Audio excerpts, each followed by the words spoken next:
She was just a poor cleaning woman. Every day she cleaned private jets that she could never afford to board as a passenger. That night, exhausted after finishing her work, she only intended to close her eyes and rest for a few minutes inside a private jet. But when she woke up, the plane was already thousands of feet in the air. No pilot answered her. There were no other passengers, only one unconscious man lying at the back of the cabin, and beside him was a suitcase filled with cash. Terrified, she tried to find a way out, but then she realized the man was slowly dying. A strange gas was leaking through the ventilation system, and she understood this was not an ordinary flight. Someone had turned the private jet into a coffin in the sky. What she didn't know was that the man she was risking her life to save was not an ordinary passenger. He was Jack Sullivan, a wealthy and powerful mafia boss, a man both respected and feared throughout the city. And she was pregnant, abandoned by her fiancé just days before her wedding, drowning in debt, and unsure how she would survive another day. Two people from completely different worlds had met in a place where neither of them could escape.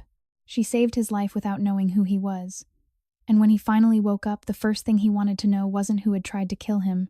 It was the name of the woman who refused to leave him behind.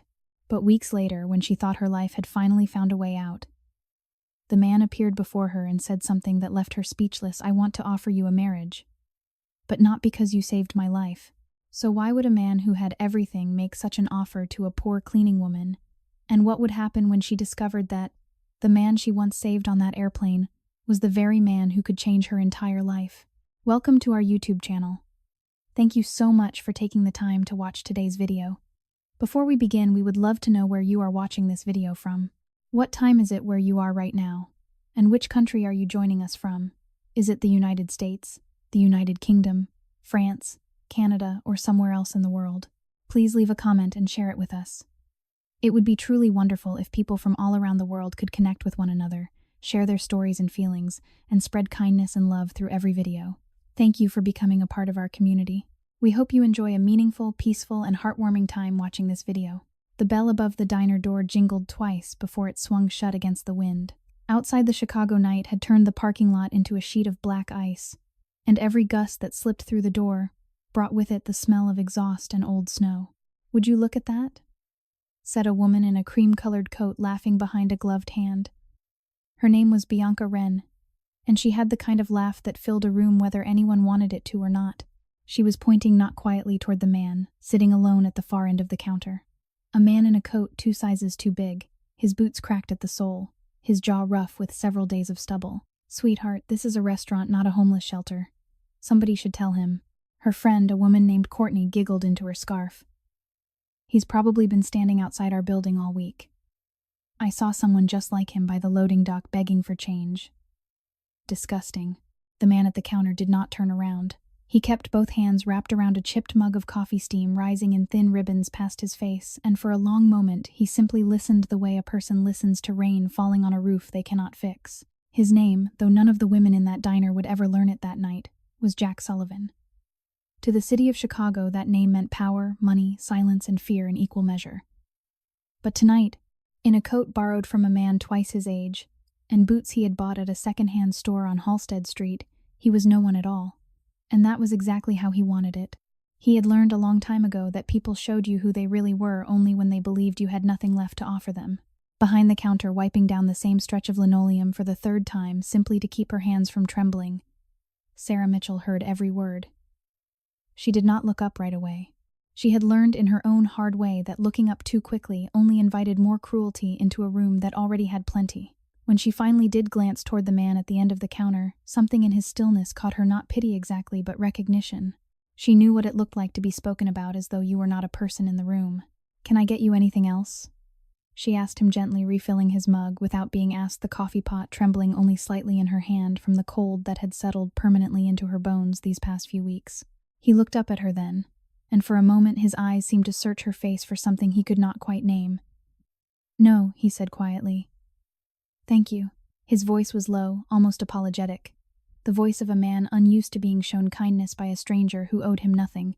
Bianca and Courtney gathered their designer bags and swept out into the night without leaving so much as a nickel of change on their table, and the door swung shut behind them, sealing the diner back into its tired, fluorescent quiet. Sarah did not think about the man again once her shift ended. Not because she didn't care, but because she had learned not to carry other people's pain when her own was already so heavy it threatened to buckle her knees. The apartment she returned to that night sat above a shuttered laundromat on the far edge of the south side, its radiator broken since the second week of winter. She climbed the stairs slowly, one hand pressed instinctively against the small, still secret curve of her stomach, the other gripping the railing as though the building itself might give way beneath her exhaustion. Inside, she did not turn on the overhead light. She had grown used to moving through her own darkness by memory alone. A few weeks earlier, her life had looked entirely different. She had been engaged. She had folded and refolded a wedding dress in its garment bag so many times that the plastic had worn thin at the seams. Her fiancé, a man named Ethan Cole, had smiled at her the morning of what should have been their wedding day and told her he needed to run to the bank to sort out a detail. He never came back. What he left behind was not a note, not an explanation, but a stack of unpaid credit card statements, with both their names printed neatly at the top. And though she would not confirm it to a doctor for another several days, a child growing quietly inside her that he would never know existed, she had told no one. Not her mother, not her sister. Shame, she had discovered, was a language that needed no translation. That night, as she sat on the edge of her mattress in the dark, listening to the pipes groan under the weight of the cold, she allowed herself just for a moment to cry without sound, the kind of crying that comes from a body too tired to do it any other way. Then she wiped her face with the back of her hand, set her alarm for the early shift at the airport, and lay down, still wearing her work shoes because it was in that apartment almost as cold on the bed as it was on the floor. 3 buildings away in a penthouse suite that overlooked the frozen ribbon of the Chicago River, Jack Sullivan stood at the window in the coat he had worn back from the diner, still smelling faintly of coffee and cold night air. His assistant, a woman named Renata, had left a stack of contracts on his desk hours ago untouched. He was thinking instead about the laughter of 2 women who had never once looked at his face, only at his coat and his boots, and decided in an instant exactly what he was worth. It should not have bothered him. He had built an empire large enough to buy and sell people like Bianca Wren 100 times over without blinking. And yet something about that laughter had reached backward through the years past the marble floor beneath his feet, past the skyline glittering coldly outside his window, all the way back to a boy standing outside a corner store on a night, so cold his own breath had frozen against his scarf, waiting for someone, anyone, to notice that he was hungry. He remembered that boy more clearly than he remembered most of the deals that had made him rich.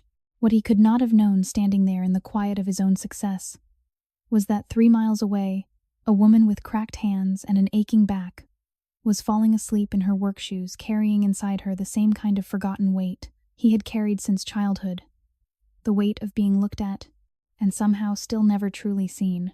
He did not know her name yet. She did not know his. But somewhere in the sleeping, frozen city between them, the distance was already beginning quietly and without either of them noticing to close. Morning came to the south side the way it always did in the dead of winter gray and reluctant, the sun barely bothering to climb above the rooftops before retreating behind a wall of clouds. Sarah Mitchell woke to the sound of her own alarm buzzing against the nightstand, her work shoes still laced on her feet from the night before, her back aching in the particular way it had begun to ache these past several weeks, low and insistent, a pain she had learned to carry the way she carried everything else, quietly and alone. She sat up slowly, one hand pressed against her stomach out of habit now rather than surprise, and for a moment simply listened to the pipes ticking in the walls, the radiator that never quite worked, the wind pressing its palm flat against the window glass.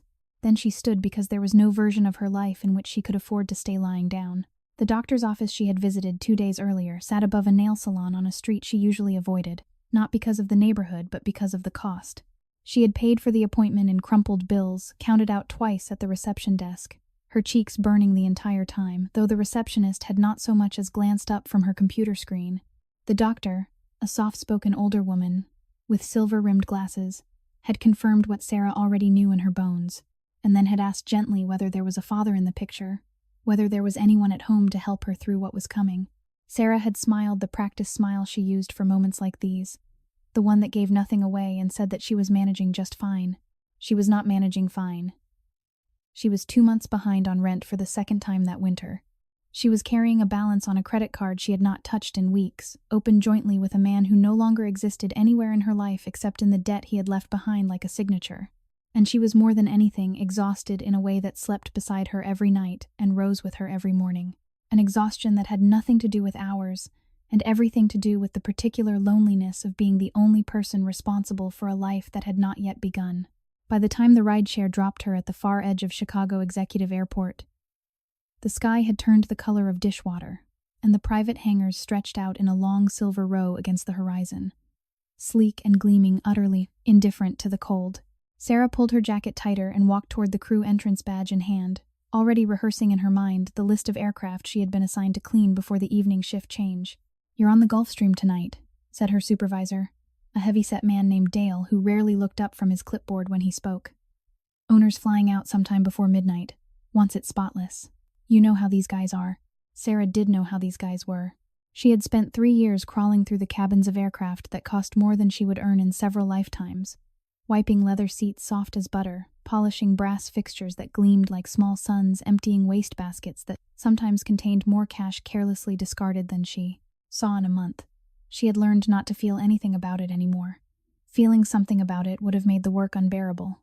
The Gulfstream sat alone at the end of the tarmac when she reached it, its cabin door lowered like an open mouth, its interior lit with a soft gold light that felt, after the gray of the morning, almost indecent in its warmth.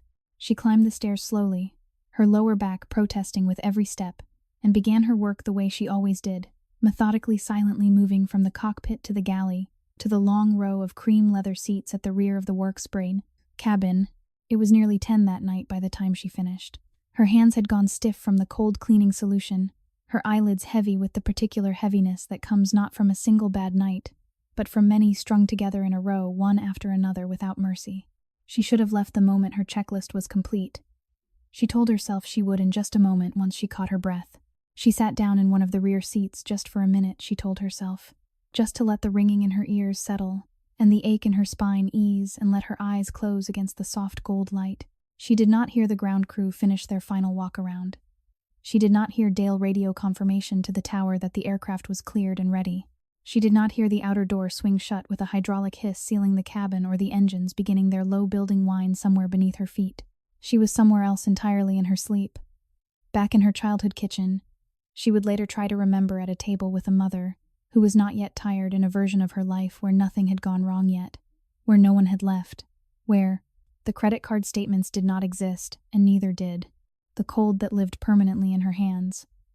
The aircraft shuddered gently as it began to taxi. 3 miles away, in the tower of a building that overlooked the frozen river, Jack Sullivan stood at his window once more, a folder of documents under his arm that he had not opened all evening. Beside him, his oldest friend, a broad-shouldered man named Tony Marchetti, was speaking in the low, urgent voice he reserved for matters that mattered. "You sure about tonight, Jack?" Tony asked, arms crossed, watching his friend's reflection in the glass rather than his face. "You've had a bad feeling about this flight for a week.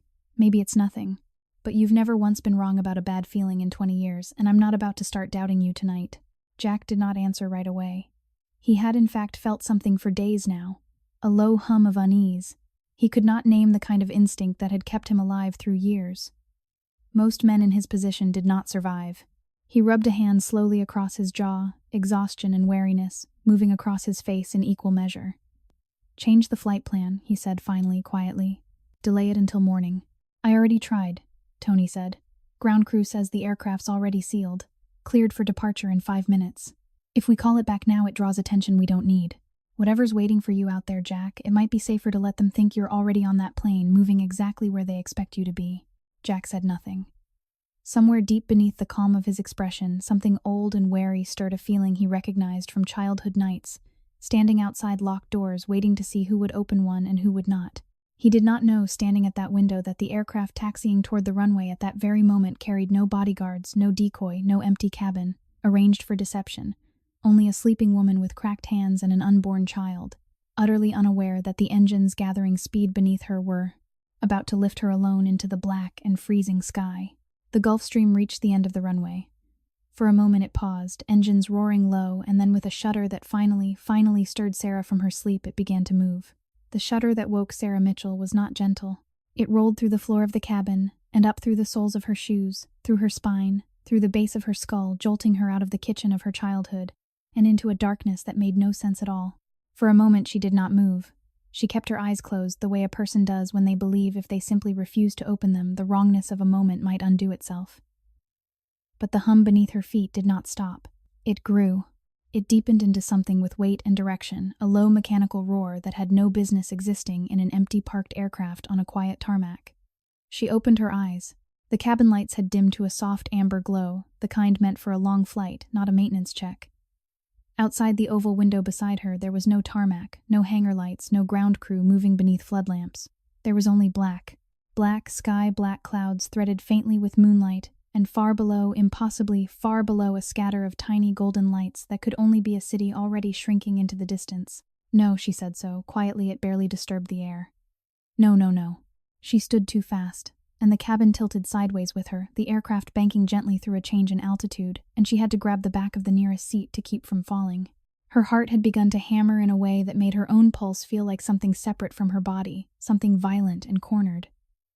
She pressed both palms against the window, as if the glass itself might explain to her how a woman who had only meant to rest her eyes for a single minute could now be thousands of feet above the earth entirely alone. Except she was not alone. It took her several seconds to see him, because the rear section of the cabin lay in deeper shadow than the front, and because some part of her mind, still tangled in disbelief, had not allowed itself to consider that anyone else might be aboard. But there, slumped sideways in a wide leather seat near the galley, was a man. He was not moving. Sarah's breath caught somewhere high in her throat. For one terrible, dizzying moment, she thought he might be dead. And the thought arrived in her chest like a physical blow, knocking something loose that made her knees go soft beneath her. She recognized him distantly. The coat, she realized, was different now, replaced by a dark wool overcoat far finer than anything she had seen him wearing the night before at the diner. But the face was the same. The stranger who had sat quietly at the end of the counter, while two women laughed at his boots. "Sir." Her voice came out smaller than she intended, swallowed almost instantly by the drone of the engines. She crossed the cabin on legs that did not feel entirely her own, gripping the seat backs as she went, the aircraft trembling faintly beneath another shift in altitude. "Sir, can you hear me?" Up close, she could see the faint sheen of sweat along his hairline, despite the coolness of the cabin, the strange grayish cast beneath his skin, the shallow, uneven rise and fall of his chest. Beside his seat, resting against the carpet as though it had slid there, when the plane banked, sat a heavy silver briefcase, its clasp sprung open, revealing thick, tightly bound stacks of $100 bills, more cash than Sarah had ever seen gathered in one place in her entire life. She stared at the money for exactly 1 second, before her attention was dragged violently back to the man himself. "Sir, wake up, please." She shook his shoulder gently at first, then harder panic beginning to climb up through her chest and into her throat, tightening everything it touched. His head lolled slightly with the motion, but his eyes did not open. His breathing had a faint rattle to it now that frightened her more than anything else in that entire nightmare of a cabin. Somewhere behind the terror, a colder, sharper instinct began to surface, the same instinct that had kept her alive through years of being underestimated, ignored, and left behind. Something is wrong here, that instinct told her. Not just wrong with him, wrong with all of it. She straightened, forcing her breathing to slow, and looked around the cabin with new eyes. Near the ceiling vent above the man's seat, she noticed a thin, almost invisible mist curling from the edge of the vent's grill, dissipating quickly but not quickly enough to escape her notice. She had cleaned this aircraft only hours earlier. She knew with the certainty of someone who had scrubbed every inch of that vent grill herself that it had not been damaged, had not been tampered with, had not smelled faintly sweet and chemical the way it did now. Her stomach turned over. She stumbled toward the cockpit door at the front of the cabin, one hand braced against the wall, and pounded against it with the flat of her palm. "Hello, please. Someone needs help back here. Please open the door." There was no answer, only silence, and beneath it, faintly, the tinny, distorted sound of a radio transmission crackling somewhere behind the locked door. A voice speaking in clipped, urgent tones that did not sound like ordinary flight communication at all. Sarah's blood went cold. She pounded again, harder, shouting now, her voice cracking with a fear that had nothing left in it of politeness or restraint. "Open this door. There's a man back here who needs a doctor. Do you hear me?" Still nothing. She turned back toward the cabin, chest heaving, and for one long, suspended moment, simply stood there in the amber light, staring at the unconscious man in the wide leather seat, at the briefcase of money spilled open on the carpet, at the mist still curling faintly from the vent above his head, and understood with a clarity that arrived like ice water down her spine that whoever was flying this aircraft had never intended for it to land safely. She did not know his name. She did not know why anyone would want to hurt a man in an overcoat sitting alone with a briefcase full of cash. She only knew, standing in that trembling cabin somewhere over the black expanse of the Midwest, that she was the only person on this aircraft who was still conscious, and that if she did nothing in a matter of minutes, there might be no one conscious at all. The old fear rose in her first. The fear of being punished for stepping outside her place, for touching things that did not belong to her, for drawing attention to herself in a world that had taught her again and again that women like her were meant to be small and quiet and grateful for whatever scraps were handed to them. But beneath that fear, something else rose faster and burned hotter. The memory of her own mother's voice years ago, telling her that when you see someone who has fallen, you give them your hand first and ask your questions later. She dropped to her knees beside the stranger, pressed 2 shaking fingers against the side of his throat, and felt faintly a pulse, rapid, thin, but there. "Okay," she whispered to herself, to him, to the freezing dark outside the window. "Okay. Not yet. Not tonight." She grabbed a cabin blanket from the overhead bin, pressed it hard against his mouth and nose as a crude filter against the mist still leaking from the vent, and began with hands that would not stop trembling to drag him bodily away from beneath it toward the front of the cabin, toward whatever air might still be clean enough to save them both. Above them, unseen and unheard, the aircraft banked once more into the night, carrying its 2 forgotten passengers farther from the ground, farther from rescue, and farther, though neither of them could have known it yet, from the lonely parrying, separate lives they had been living only hours before. Sarah Mitchell had never in her life dragged the full weight of another human being across a moving floor, and she discovered within the first few seconds of trying that it was nearly impossible. The man was tall, broad through the shoulders, and entirely without the ability to help her, his body sliding heavily against the carpet as she pulled him by the lapels of his overcoat, one exhausted, trembling step at a time away from the seat, beneath the leaking vent. "Come on," she whispered more to herself than to him, her breath coming in short, ragged bursts. "Come on, please don't do this. Not now." The aircraft rocked gently beneath another shift in altitude, and she stumbled, catching herself against a seat back hard enough to bruise her hip, but she did not let go of him. She had learned somewhere in the last several months of losing nearly everything she had, that letting go was often the easiest and most dangerous thing a person could do. And she had promised herself quietly in the dark of her apartment on Endradidius, nights when giving up would have been so much simpler, that she would not become a person who let go. She got him as far as the galley propped against a low cabinet near the front of the cabin and pressed trembling fingers again to the side of his throat. His pulse was still there, faint and quick, like something caught and struggling. His eyes moved beneath closed lids but did not open. "Sir," she said, patting his cheek firmly the way she had once seen a paramedic do to her grandmother years ago. "Sir, I need you to wake up. Please. I don't know what to do if you don't wake up." He did not answer. She turned from him and threw herself against the cockpit door again, pounding with both fists, now shouting words that no longer resembled sentences, only need. Still, nothing but the tinny, distorted murmur of that strange radio transmission behind the door. A voice speaking words she could not make out, clipped and urgent and utterly indifferent to her screaming. It was in that moment, staring at the locked door, that something inside Sarah Mitchell, something that had spent years being quiet, being careful, being small enough not to be noticed, simply broke open. She spotted, bolted to the wall beside the galley, a small red panel marked emergency communications, the kind of fixture she had dusted 100 times, without ever once reading the words printed beneath it. She wrenched it open with fingers that no longer felt the cold, and found inside a handset, connected not to the cockpit, but directly to ground control. A failsafe installed, she would later learn, specifically for private aircraft in the event that a cabin crew needed to override a compromised flight deck. Her hands shook so badly she nearly dropped it. "Hello, hello, can anyone hear me?" she said into the receiver, her voice cracking on every word. I don't know what this is. I'm a passenger. There's a man here who's been drugged. I think there's gas coming from the vents. The cockpit isn't answering. Please, someone has to hear me." For 3 unbearable seconds there was only static. Then a voice, calm and startled in equal measure, crackled through. "This is Chicago Approach. Please repeat your last transmission. Who is speaking?" Sarah nearly sobbed with relief. She repeated everything faster now, words tumbling over one another, describing the mist from the vent, the unresponsive cockpit, the man slumped and unconscious beside her, the strange crackling radio transmission she could hear but not understand behind the locked cockpit door.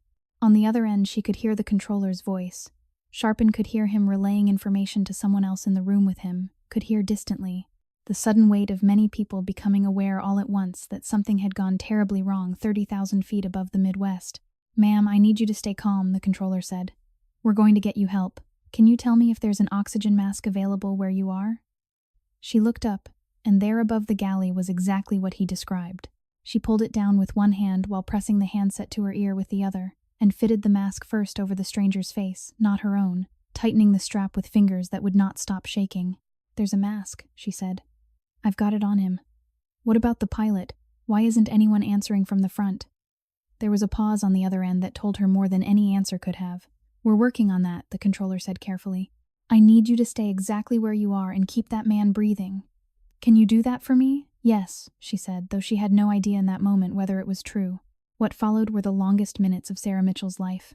She knelt on the cabin floor beside a man whose name she did not know, monitoring the rise and fall of his chest beneath the oxygen mask, counting his breaths the way she had once counted her own during the worst nights of the past several weeks when sleep would not come and grief pressed down on her chest like a physical weight. Somewhere behind the locked cockpit door, the muffled radio transmission continued rising in urgency, though whether it belonged to a hijacker, a saboteur, or something else, entirely she could not say. At some point, without meaning to, she began to speak to him quietly the way a person speaks to someone in a hospital bed, when the silence becomes unbearable. "You don't know me," she said, adjusting the mask gently against his face. "And I don't know you, but I promise you whatever's happening here, I'm not going to let you die on this floor. I've lost enough people this year. I'm not losing a stranger too." She did not know, kneeling there in that trembling cabin, that the man breathing shallowly beneath her hands was at that very moment worth more money than the entire block of apartments where she had grown up. She only knew that his lips had gone faintly blue, and that some deep old part of her, the part her mother had built in her long before either of them knew how cruel the world could be, would not allow her to look away. The cockpit door finally opened perhaps 10 minutes later, though it felt to Sarah like an hour. A pilot she did not recognize emerged, pale and shaking hands, raised slightly, followed a moment later by a second man in uniform, his expression grim, murmuring something into a radio clipped to his shoulder. Sarah would learn only much later that ground control had patched directly into the cockpit's secondary frequency, had spoken the pilot down from whatever confrontation had been unfolding behind that locked door, had made clear in terms that left no room for negotiation that the aircraft would be landing immediately at the nearest available runway. "We're diverting," the pilot said, not quite meeting Sarah's eyes. "Emergency landing 12 minutes out. Keep him breathing." She did. The descent felt endless, the cabin trembling with turbulence that made her stomach lurch violently, her arms aching from holding the mask steady against the stranger's face, her knees raw from kneeling so long against the carpet.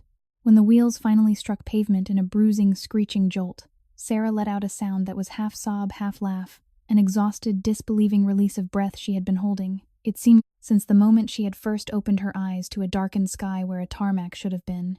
Paramedics swarmed the cabin within minutes of the aircraft rolling to its final stoplights, strobing red and blue across the frost-covered runway outside. They lifted the stranger onto a gurney oxygen mask still fixed in place, and it was only as they wheeled him past her that his eyes fluttered open for the first time, dazed, unfocused, searching. For one brief, suspended moment, his gaze found hers. He did not know her name. She did not know his, but something passed between them in that instant, wordless and unmistakable. The recognition of two people who had each in their own separate and private ways been fighting to survive a world that had forgotten they existed and had found, entirely by accident, 30,000 feet above a city neither of them could see someone willing to fight for them when no one else had. Then the paramedics moved him past her out into the freezing night, and Sarah Mitchell was left standing alone in the wreck of amber light and spilled cash and empty leather seats, shaking, exhausted and entirely unaware that her life quietly and irreversibly had just changed forever. Jack Sullivan woke to the sound of a heart monitor, its steady beeping the first sound to break through a darkness that had held him for what felt in the confusion of waking like either minutes or years. The ceiling above him was the wrong color, too bright, too clinical. Nothing like the ceiling of his own bedroom or the leather-lined cabin of his aircraft. For several long seconds he simply lay there, blinking his thoughts, moving slowly and painfully through a fog that refused to lift. "Easy," said a familiar voice from somewhere beside the bed. "Easy, Jack. You're at Northwestern Memorial. You're safe." He turned his head, every muscle aching in a way that suggested his body had spent hours fighting something his mind could not remember, and found Tony Marchetti seated in the chair beside his bed, his broad shoulders hunched forward, his tie, loosened dark circles carved beneath his eyes as though he had not slept in a very long time. How long? Jack managed his voice a dry rasp. Nearly 2 full days, Tony said. You've been in and out. Doctors say it was some kind of aerosolized sedative pumped through the cabin ventilation. If it had run another 10-15 minutes, you wouldn't be talking to me right now. Jack closed his eyes briefly, letting the weight of that settle over him. He had faced down men with guns before, had negotiated across tables where the wrong word could have ended his life, and none of it had ever frightened him quite as deeply as the idea of dying quietly and visibly in a locked cabin 30,000 feet above a city that would never even know he had been. Afraid, the pilot, Jack said. What happened to the pilot? In custody. Talking. Says he was threatened. Family held over his head, told to fly the route and keep the cockpit sealed no matter what he heard from the cabin. Tony's jaw tightened. We're still working out who gave the order. But Jack, that's not what you need to hear first. Something in Tony's voice made Jack go still. There was someone else on that plane, Tony said quietly. A woman, cleaning crew, fell asleep in the back before departure got sealed in with everyone else. She's the one who called it in, pulled you off the vent, got a mask on you, worked the emergency radio herself when the cockpit went dark. Doctors are saying plainly that if she hadn't done exactly what she did in exactly the order she did it, you'd have been gone before that plane ever touched ground. For a long moment, Jack said nothing at all. He lay very still against the pillows, his mind working slowly backward through a memory that surfaced only in fragments amber light, a trembling hand pressing something firm against his mouth, a voice he could not place speaking low and steady somewhere above him, promising in words he had not been sure at the time were real or imagined, that she was not going to let him die on that floor. Do we have a name? He asked finally. Sarah Mitchell, Tony said. 29. No family, money, no connections, nothing that would explain her being anywhere near that hangar except that she works ground crew for the cleaning contractor. We ran everything on her, Jack, because after what happened, I wasn't about to assume anybody involved was innocent by accident. He paused. She's clean. Cleaner than clean. Behind on rent. Behind on a credit card that isn't even hers anymore. Some ex-fiancé who skipped town on her a few weeks back. No family close by that we can find helping her through any of it. Jack absorbed this in silence, staring at the ceiling, and felt something shift quietly in his chest.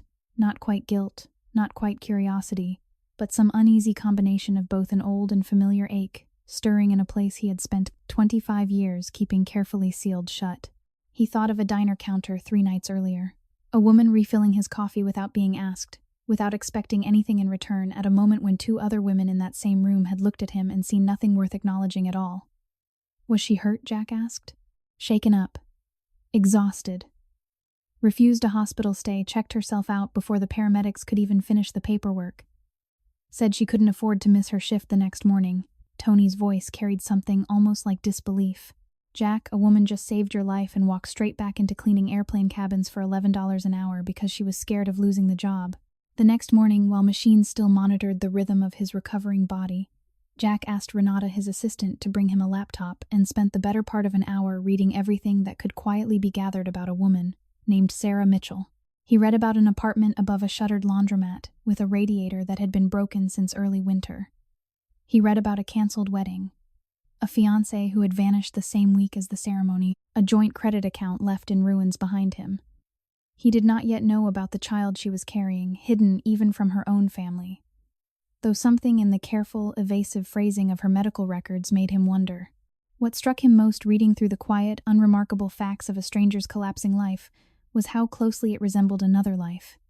He remembered far too well a childhood spent in a cold apartment on the south side, a mother, working double shifts and still falling short, the particular, humiliating arithmetic of counting exact change at a corner store and hoping it would be enough. He had built an empire in part to make sure he would never again have to live inside that arithmetic. He had not expected at 51 to find himself staring at a stranger's file and feeling that old cold kitchen close around him again, as though no time had passed at all. I want to meet her, Jack said, finally closing the laptop. But not as myself. Tony, standing near the window with his arms crossed, turned slowly. Jack. She didn't help me because she knew who I was, Jack said. She helped a man dying on an airplane floor. I want to know if that's who she really is or if it was just an accident of circumstance. He paused, his voice quieter now, almost hesitant, the voice Tony thought of a much younger and far less certain man. I need to know that, Tony. I need to know there's still someone in this city who'd do that for a stranger and mean it. Tony studied his oldest friend for a long moment, the exhaustion in his own eyes giving way briefly to something more like concern. And if there isn't, he said. "If she turns out to be exactly what half the people in your world turn out to be." Jack was quiet for a long time before he answered. "Then I suppose I'll have learned something I already suspected," he said. "But I'd rather find out for certain than spend the rest of my life assuming the worst of everyone the way I have for 25 years. 2 weeks later, on a gray Tuesday morning that smelled faintly of impending snow, Sarah Mitchell reported for her shift at the ground crew offices near Chicago Executive Airport and was informed without much ceremony that the cleaning contract had been acquired by a new operations company, and that a new site manager would be introducing himself to staff that afternoon. She thought nothing of it. New management came and went in her line of work the way weather did, inevitable, indifferent, rarely worth the energy of worrying over. At 3 o'clock, gathered with a dozen other exhausted uniformed workers in the break room, she looked up as the door opened and found herself looking for the second time in her life into the quiet, watchful eyes of the man from the rooming siest. Diner. Only this time he was clean-shaven, dressed simply in a gray button-down and dark slacks, introduced by the outgoing supervisor as Mr. Jack Colton, the new regional operations manager. Sarah's breath caught somewhere in her chest, recognition arriving before understanding could catch up to it. He did not smile at her the way a stranger might. He did not acknowledge in front of the others that they had ever met before.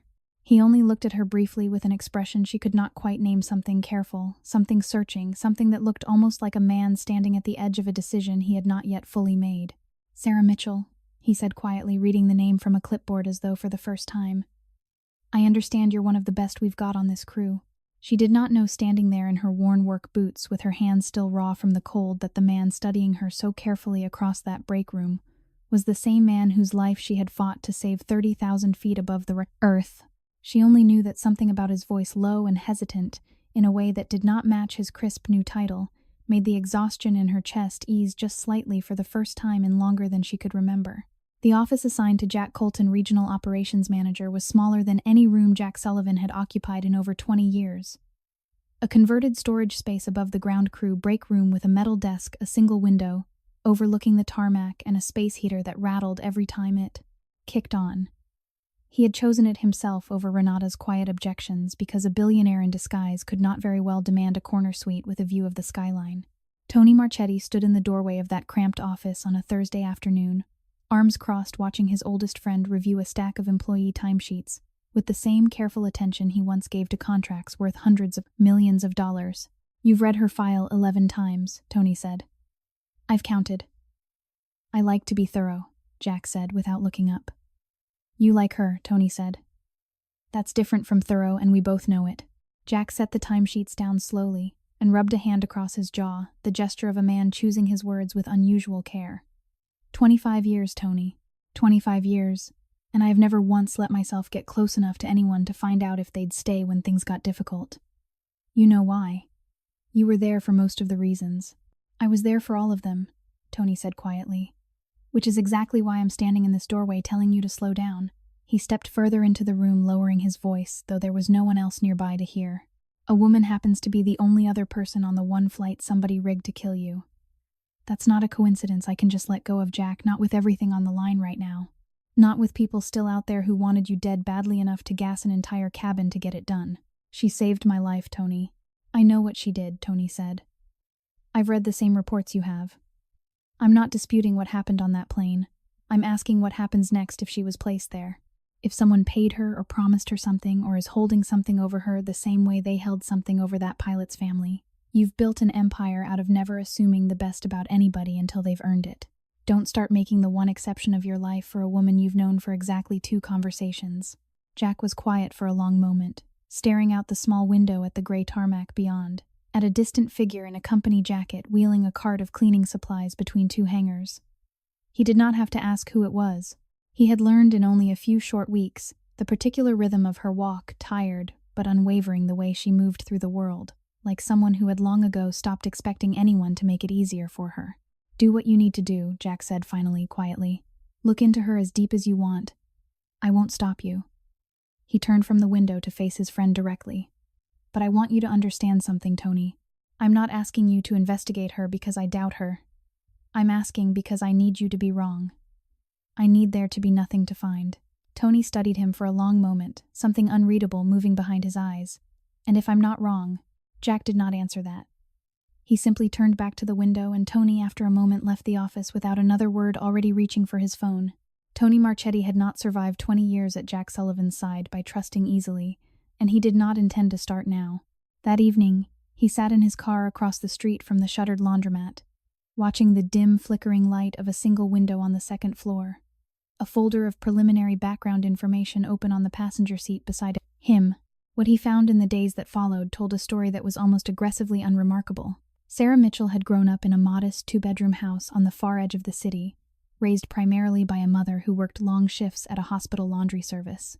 She had graduated high school with honors she never had the money to use toward college, had worked a string of service jobs before landing the position with the airport cleaning contractor 3 years earlier, and had, by every account Tony could gather from coworkers who did not know why, he was asking a reputation for quiet reliability rather than ambition.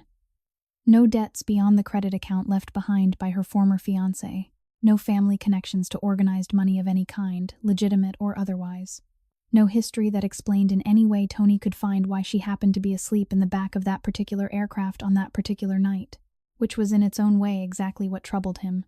Too clean, he muttered to himself one evening, flipping through the thin folder for perhaps the 20th time, sitting alone in his own kitchen with a cold cup of coffee going untouched beside him. In his experience in the world, he and Jack had built their lives inside. Nothing was ever this simple. People were rarely just what they appeared to be.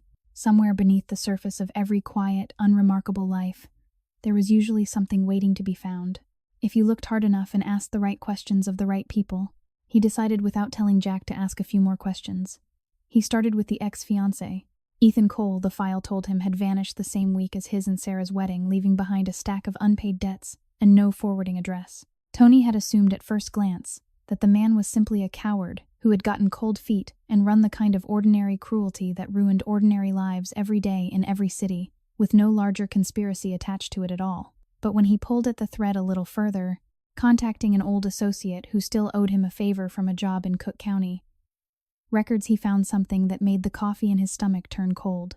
Ethan Cole did not exist before 4 years earlier. Not under that name. Not under any name Tony's associate could trace with confidence. No school records before that point, no employment history, nothing but a driver's license and a rented apartment that had appeared fully formed, as though a man had simply stepped into the world at the age of nearly 30 with no past behind him at all. Tony sat very still at his kitchen table for a long time after reading that, the folder open in front of him, his coffee forgotten entirely. He did not yet know who Ethan Cole really was, or who had sent him, or what he had truly been doing in Sarah Mitchell's life for the better part of a year before disappearing again the week of their wedding. But he knew with the particular certainty of a man who had spent 2 decades learning to recognize the shape of danger before it fully revealed itself, that whatever had happened to Sarah Mitchell had not been an accident, and that the woman currently believing herself abandoned by a man who simply couldn't commit had in fact been living beside something far more dangerous than heartbreak. He thought briefly about telling Jack immediately, but some old instinct held him back. The same instinct that had kept both of them alive through years neither one spoke about anymore.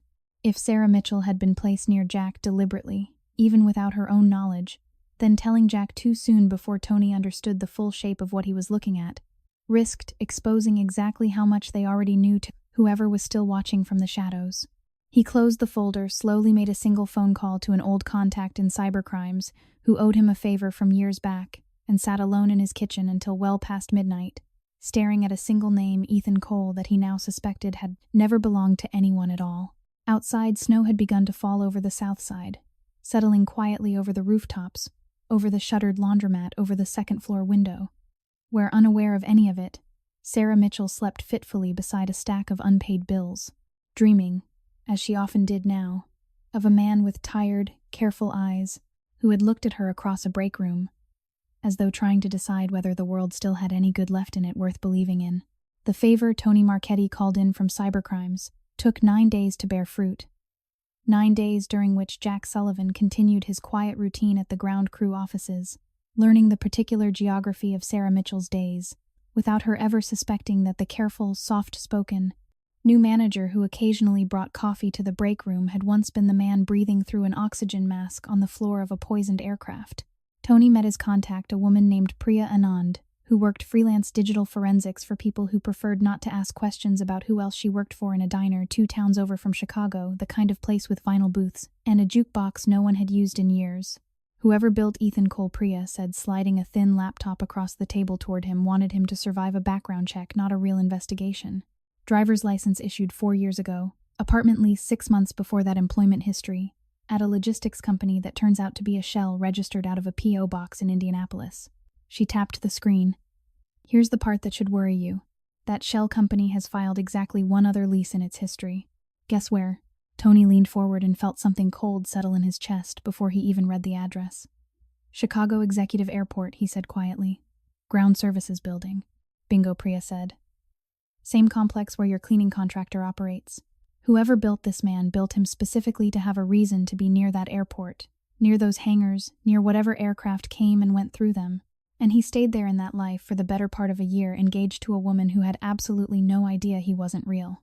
Tony sat back slowly, the vinyl booth creaking beneath him, and thought of Sarah Mitchell folding and refolding a wedding dress that would never be worn, believing herself simply unlucky in love, never once suspecting that her entire relationship had been architecture built around something else. Entirely. Do we know who was paying for it? Tony asked. That's the harder part, Priya admitted. Money's routed through 4 different accounts before it disappears into something I can't crack without more time. But I found one name attached early in the chain before it got scrubbed. A holding company called Ashcroft Meridian. She watched Tony's face carefully. That name mean anything to you? It did.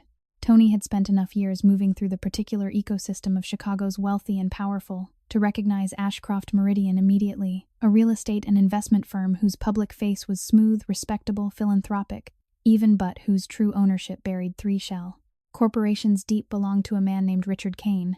Kane was on paper simply a rival businessman, a competitor who had spent the better part of a decade trying and failing to match the scale of Jack Sullivan's empire, always a step behind, always the second name mentioned at any gathering where Jack's name came first. Tony had never liked him, had never trusted the particular hunger behind his easy smile, but he had also never had reason to suspect the man of anything beyond ordinary corporate rivalry. Until now. He's had someone inside her life for almost a year, Tony said, slowly, thinking aloud. Positioned near the exact airport where Jack's private aircraft are serviced. And then right before the wedding, he pulls his man out. He looked up sharply. That timing isn't coincidence, Priya. He pulled Cole out because Cole's job was finished. He'd already gotten whatever access he needed. Which means, Priya said quietly, the flight that almost killed your friend wasn't some improvised opportunity. It was the payoff of a year's worth of patient work. And that woman he's got working breakroom shifts under a fake name right now. She shook her head slowly. She's not part of the plan they built, Tony. She's the wreckage they left behind when the plan finished using her. Tony sat in that booth for a long time, after Priya left, staring at the untouched coffee in front of him, feeling something shift and reorganize itself inside his understanding of the past several weeks. He had spent nights convinced that Sarah Mitchell's sudden improbable appearance on that aircraft was itself the danger, the thing Jack needed protecting from. He understood now that he had been looking at the picture backward entirely. She was not the threat. She was a casualty who had not yet learned the true scale of what had been taken from her. Not simply a fiancé, not simply a wedding, but nearly a full year of her life, quietly stolen and repurposed by a man who had never once cared whether she survived what came after. He did not go to Jack immediately. He drove instead, restless and unable to settle past the shuttered laundromat on the south side. Past the dim second-floor window where a single lamp still burned well past midnight, and thought about all the ways a person could be used and lamp, without ever knowing they had been used at all. He thought too about his own suspicion of her these past weeks, the folder he had built, the questions he had asked, the quiet certainty he had carried, that a woman who looked this unremarkable must be hiding something dangerous beneath the surface. He had been right in a sense. There had been something dangerous woven through her life. He had simply been wrong about which direction the danger pointed. If you're watching this video and find it interesting and meaningful, don't forget to support our YouTube channel by subscribing or by liking and sharing this video with your friends so they can discover it too. Your support, even simply by subscribing to our channel, is a tremendous source of motivation and joy for our entire team. And now let's continue the story together. When he finally returned to his own apartment near 2 a.m, he sat for a long while at his kitchen table with the folder open in front of him, turning the thin stack of pages over and over, trying to decide how much of this to tell Jack and how soon. He decided in the end to wait.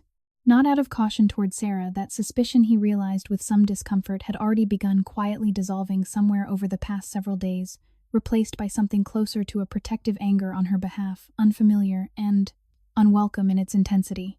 He decided to wait because he needed to be certain, absolutely certain, before he handed Jack a truth this large, that the man who had drugged an entire aircraft cabin in an attempt to kill his oldest friend was the same man who had spent a year wearing another man's face inside the life of the woman, his friend, was quietly, carefully, unmistakably beginning to fall for. He needed proof strong enough that when he finally said the name Richard Kane out loud in front of Jack Sullivan, there would be no room left for doubt, no possibility of the truth slipping sideways into some more comfortable, more forgivable explanation. Outside his window, the city lights blurred faintly through a thin curtain of falling snow, and somewhere across town, in a small apartment above a shuttered laundromat, a woman who believed herself simply unlucky in love slept on entirely, unaware that the worst thing that had ever happened to her had a name, a face, and a reason, and that the truth, when it finally arrived, would change the direction of her life as completely and irreversibly as the flight she had never meant to be on. Tony Marchetti did not sleep that night, or very much of the nights that followed. He moved through his days at Jack's side with the same steady competence he always had, reviewing security logs, coordinating with the small circle of men who still didn't know the full truth of what had happened on that aircraft, sitting in on the quiet, careful conversations Jack held with federal contacts who believed they were investigating nothing more than an isolated act of corporate sabotage. But underneath all of it, a single thought turned over and over in his mind like a stone he could not put down. She doesn't know. He had built his entire career, his entire survival, on the principle that information was only useful once it was certain, and certainty required patience. He had not yet told Jack about Ashcroft Meridian, about Richard Kane, about a man named Ethan Cole, who had never existed before 4 years ago, and had vanished from Sarah Mitchell's life the very week his usefulness ran out. He told himself this was caution. He was beginning to suspect it was something closer to guilt. He had spent weeks assuming the worst of her. He had sat in his car outside her apartment building at night, building a file meant to expose her, convinced that a woman this ordinary could not simply have stumbled by accident into the one flight that nearly killed his oldest friend. He had been so certain that vigilance meant assuming danger first and mercy never, that he had very nearly missed the much larger and much crueler truth sitting directly in front of him, that Sarah Mitchell was not a threat at all. She was a woman who had already survived one betrayal so complete that she did not even know its true shape yet. "You've been quiet," Jack said one afternoon, standing at the small window of the cramped office above the break room, watching the tarmac beyond.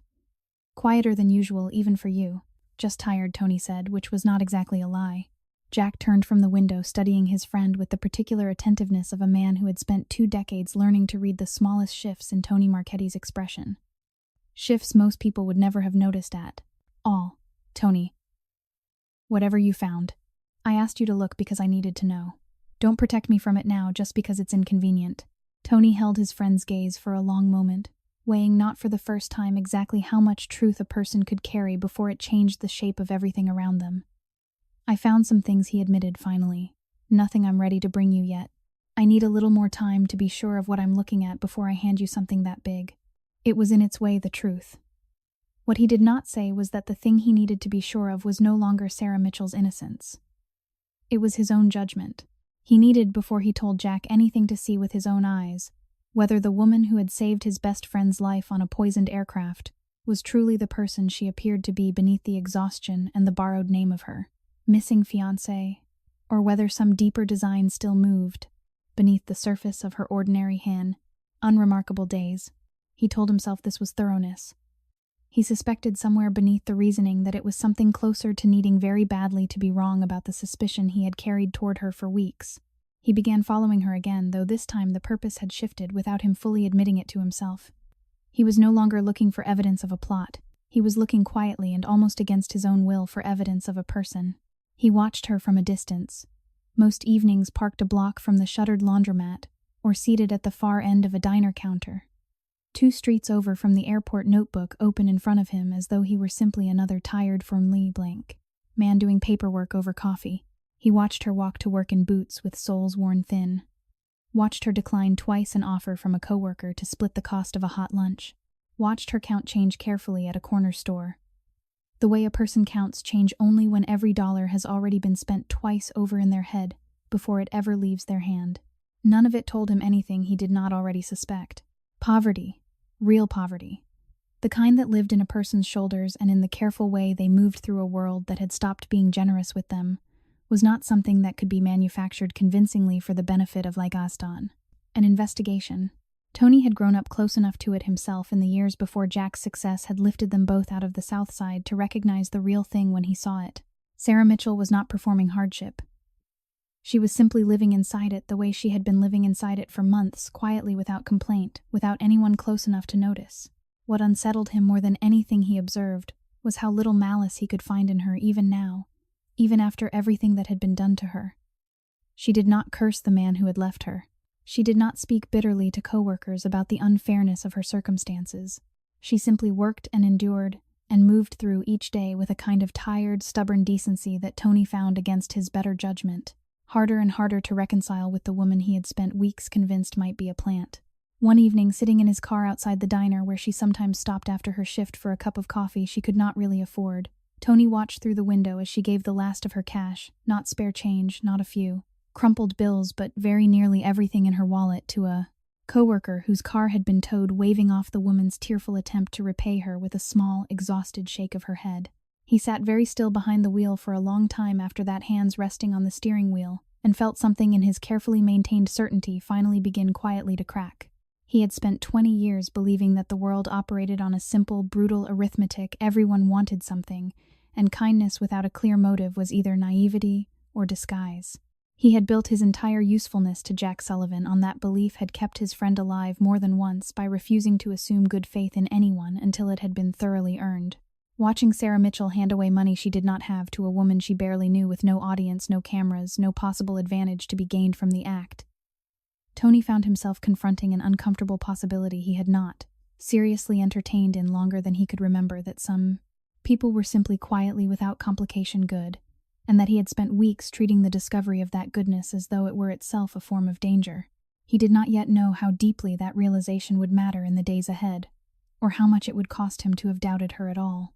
He knew only that when he finally sat Jack Sullivan down and told him the truth about Ashcroft Meridian, about Ethan Cole, about the year of Sarah Mitchell's life that had been quietly stolen and repurposed by a man who had never cared whether she survived what came after, he would also need to tell him this: that whatever Richard Kane had built around her, whatever machinery of deception had moved through her life without her knowledge, the woman herself had remained through all of it exactly what she appeared to be: good. Genuinely, uncomplicatedly good in a world that had given her every reason not to be. Tony started his car and drove home slowly through the falling snow, already rehearsing without quite meaning to the words he would use to tell his oldest friend that he had been wrong to doubt her, and that the true danger had never been the woman on the plane at all. The collection calls had started coming twice a day now instead of once, always from a number with no name attached, always the same flat automated voice asking Sarah Mitchell to please hold for an important message regarding her account.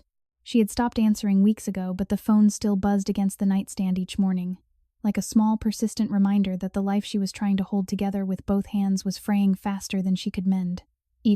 She sat on the edge of her bed one gray morning, the phone silent again after its latest unanswered ring, and pressed both palms flat against her stomach, feeling for the first time a faint, fluttering movement beneath her skin that had not been there the week before.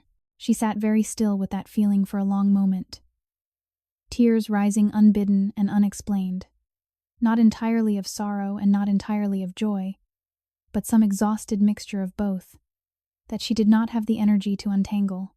"I don't know how I'm going to do this," she whispered to the empty room, to the child who could not yet hear her, to no one at all. "But I promise you I'm going to figure it out."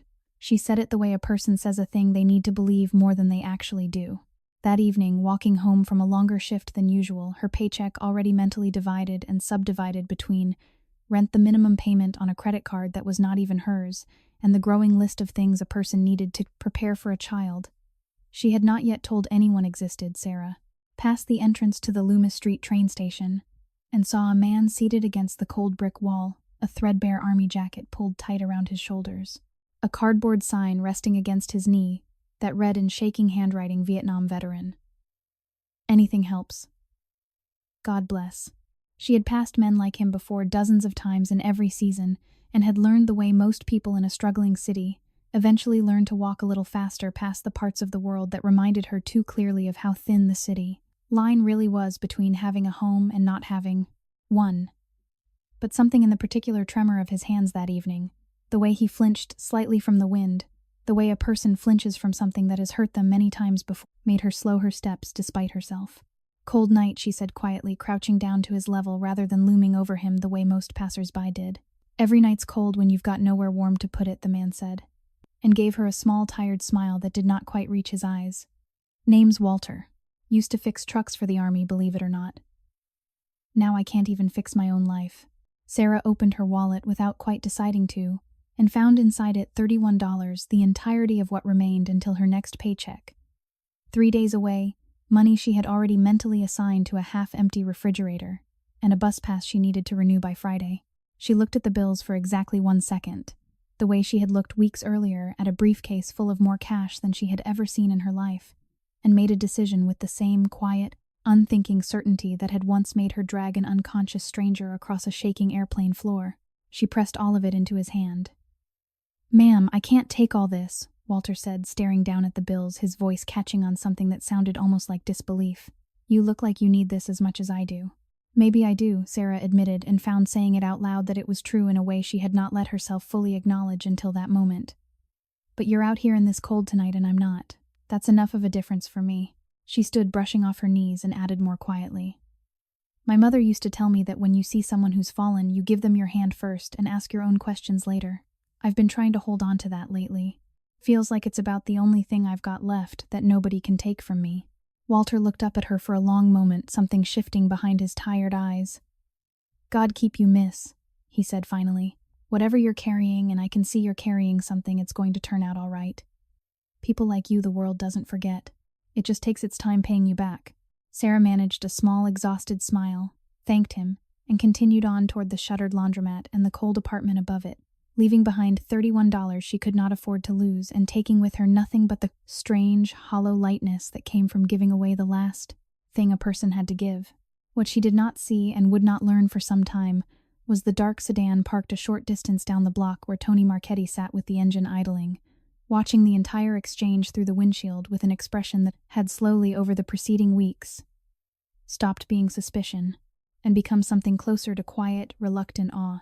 He had followed her that evening out of habit more than purpose, telling himself he was simply confirming one final time that there was nothing left to find. He had not expected to watch a woman drowning in debt of her own hand away every dollar in her wallet to a stranger on the sidewalk, expecting nothing in return, not even gratitude loud enough to be noticed. He sat very still behind the wheel for a long time after she disappeared around the corner, the folder of evidence against Richard Kane resting on the passenger seat beside him, thick now with weeks of careful, damning research.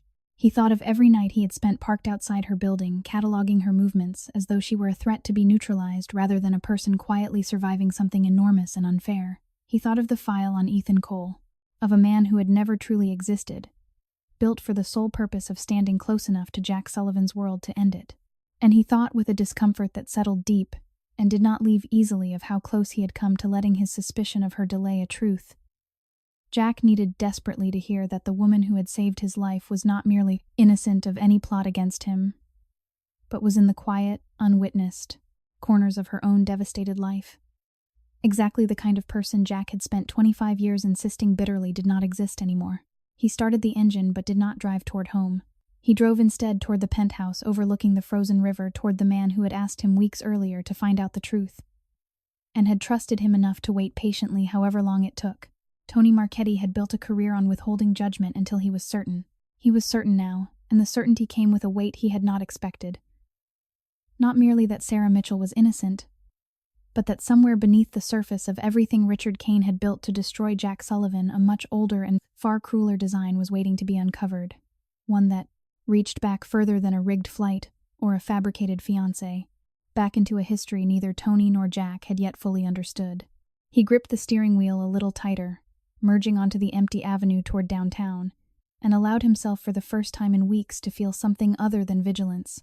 He felt quietly, and with some reluctance, hope.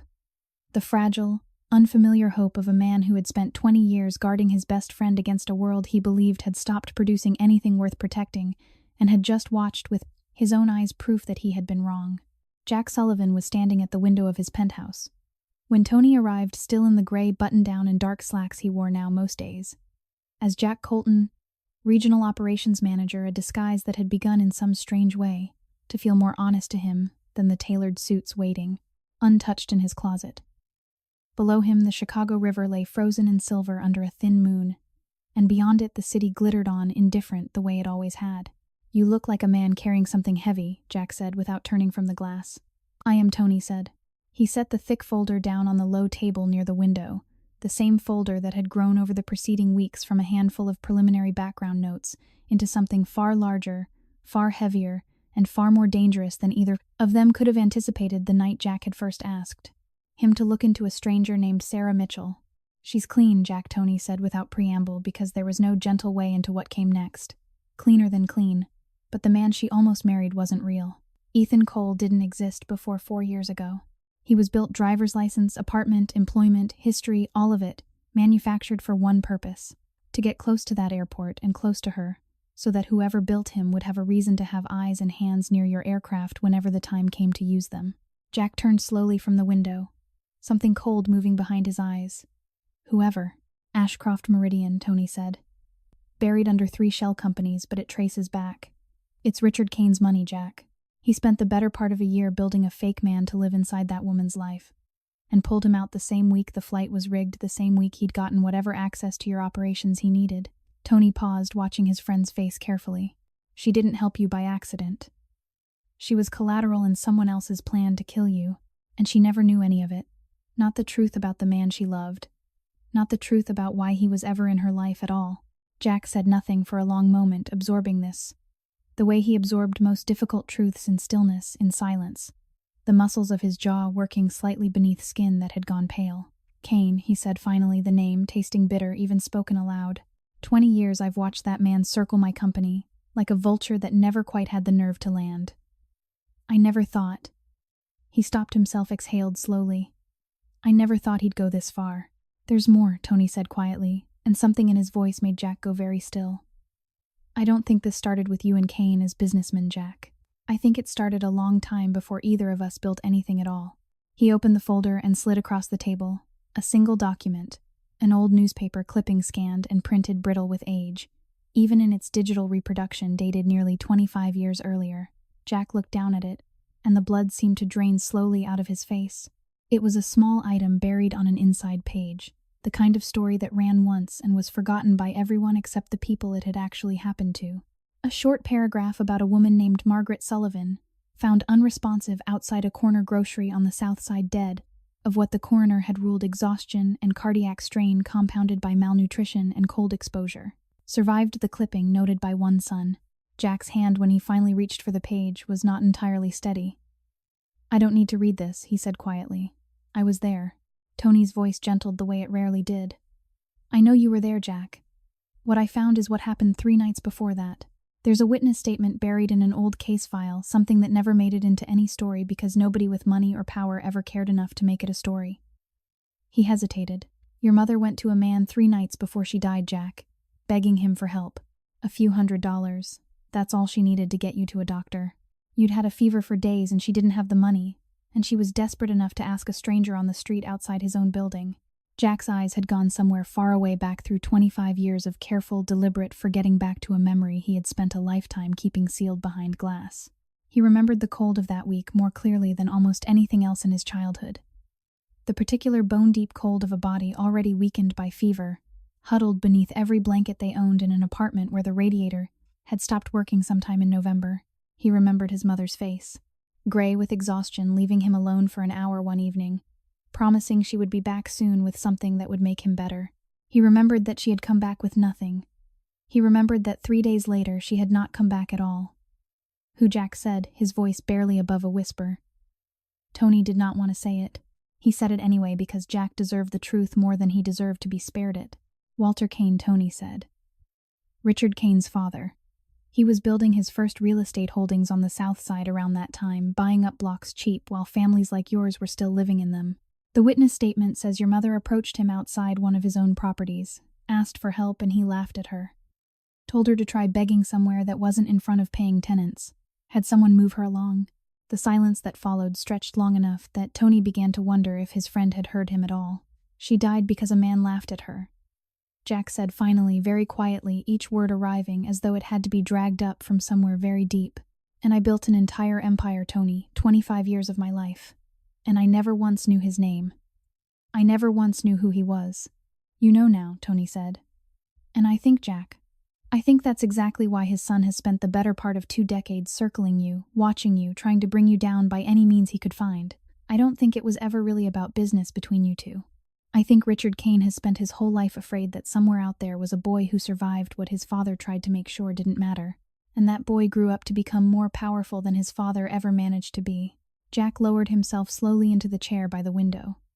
The newspaper clipping still held loosely in one hand, and for the first time in the 20 years Tony had known him, Jack Sullivan looked for a moment exactly like what he had once been, a frightened, feverish boy in a cold apartment, waiting for someone to come back with help that never arrived.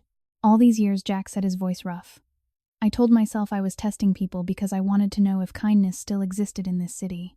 I never let myself admit I was still looking for the one thing that could have saved her. I was still somewhere waiting for someone to say yes when she needed them to. And someone did," Tony said quietly. "Just 25 years too late for her. Right on time for you." Jack looked up at his oldest friend, something raw and unguarded moving across his face, grief and fury, and something else beneath both of them. Something that had been buried so long it had nearly forgotten its own name. "Sarah," Jack said softly, as though testing the shape of a realization he had not let himself fully feel until this moment. "She didn't know me, Tony. She didn't know what I was worth, what I could do for her, what saving me might have gotten her if she'd only asked. She just saw a man dying on a floor, and she couldn't walk away." His voice broke just slightly on the last words. "That's the thing my mother never got. That's the thing that was owed to her, and never paid." Tony said nothing, only rested a hand briefly on his friend's shoulder the way he had once years ago on a night neither of them ever spoke about anymore, when Jack Sullivan had been nothing more than a grieving boy with no one left to catch him. Outside the window, snow had begun to fall again over the frozen river, soft and steady, indifferent to the old grief finally breaking open in that quiet room, and to the reckoning that both men now understood with total and unshakable clarity was no longer a matter of choice, but of time. Snow was still falling over the frozen river when Jack finally set the newspaper clipping down on the low table between them, his hands for the first time in longer than Tony could remember visibly unsteady. Neither man spoke for a long while. The silence in the penthouse had a different quality than the silences Tony had grown used to over 20 years at Jack Sullivan's side. Not the practiced stillness of a man calculating his next move, but the raw, unguarded quiet of someone standing at the edge of a grief he had spent a quarter of a century refusing to fully feel.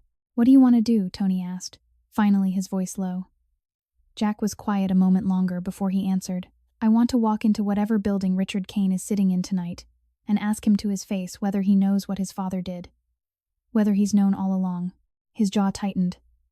"But that's not what I'm going to do." "Not yet." "No," Tony agreed. "Not yet. There's a woman 3 miles from here," Jack said, "who thinks the worst thing that ever happened to her was a man leaving her at the altar.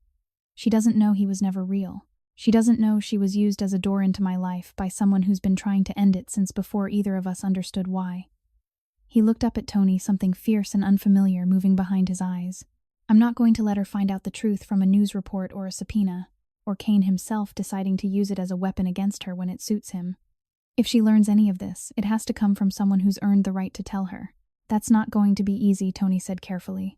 "Especially not from a man she still thinks is named Jack Colton." Jack didn't answer that directly. Instead, he turned back to the window, watching the snow fall over a city that had shaped both of their lives so completely, and said quietly, 20 years, Tony. 20 years you've kept me alive by assuming the worst of everyone until they proved otherwise. I need you to understand that I'm not asking you to stop doing that job. I'm asking you to start doing it for her too."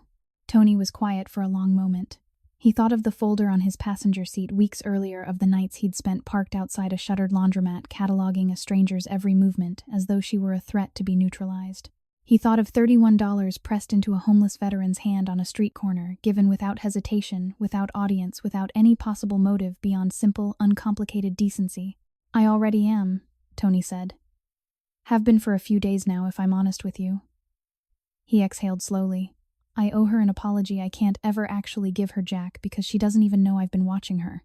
But I can make sure nothing else happens to her that she doesn't see coming. That much I can do." Something eased very slightly in Jack's shoulders. Then that's where we start. What followed over the days that came after was a shift in Tony Marchetti that he himself would not have predicted only a month earlier. He had spent 2 decades as the wall between Jack Sullivan and every threat the world tried to send his way. A role built on vigilance, distance, and the deliberate withholding of trust. He found himself now, without quite deciding, to extending some new and unfamiliar version of that same protectiveness toward a woman he had never officially met. He arranged quietly for the collection agency harassing Sarah's phone twice daily to be paid off in full, routed through an anonymous account that could not be traced back to Sullivan Logistics or anyone associated with it. He had the broken radiator in her apartment building reported to the city under a tenant complaint filed by someone else entirely, so that repairs were finally mysteriously scheduled within the week. He did these things not as gestures meant to be discovered, not as currency toward gratitude, but simply because he had watched her survive enough unfairness already, and some old, hardened part of him could not stand to watch her carry one more burden he had the power to quietly lift. He did not tell Jack about all of it. Some of it he suspected Jack would have wanted to do himself, and Tony found to his own mild surprise that he did not entirely want to hand that particular satisfaction over. He had spent weeks suspecting the worst of this woman. Correcting that in small, invisible ways felt like something he needed to do for his own sake as much as hers. "You've gone soft," Jack said one afternoon, not entirely joking, watching Tony review a report on Kane's shell companies with unusual focus. "I've gone accurate," Tony said. "There's a difference. I spent weeks assuming she was part of the problem. I intend to spend at least as long making sure nothing ever touches her that I could have stopped." Jack studied his friend for a long moment, something like gratitude passing behind his tired eyes. 25 years, he said quietly, and you've never once let me walk into a room without checking every exit first. I used to think that made you the most cautious man I ever met." "And now?" Tony asked. "Now I think it's the same thing as loyalty," Jack said. "I think it just took the right person for me to see it clearly." The threat, meanwhile, had not gone quiet. 2 nights after the conversation at the penthouse, Tony's contact inside Ashcroft Meridian's outer financial network flagged unusual activity.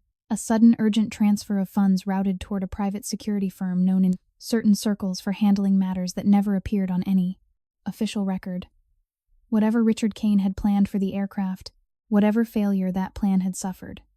When Sarah Mitchell refused to let Jack Sullivan die quietly on a cabin floor, Kane was not a man inclined to accept defeat gracefully. He was, by every indication Tony could gather, already building toward a second attempt. "He knows the flight failed," Tony told Jack grimly, laying out the financial trail on the desk between them.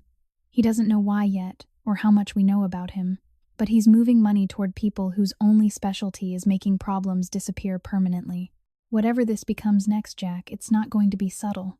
Jack absorbed this in silence, and when he spoke again, his voice carried the particular steadiness of a man who had made peace with a decision before he ever said it aloud. "Then we stop reacting to him," he said.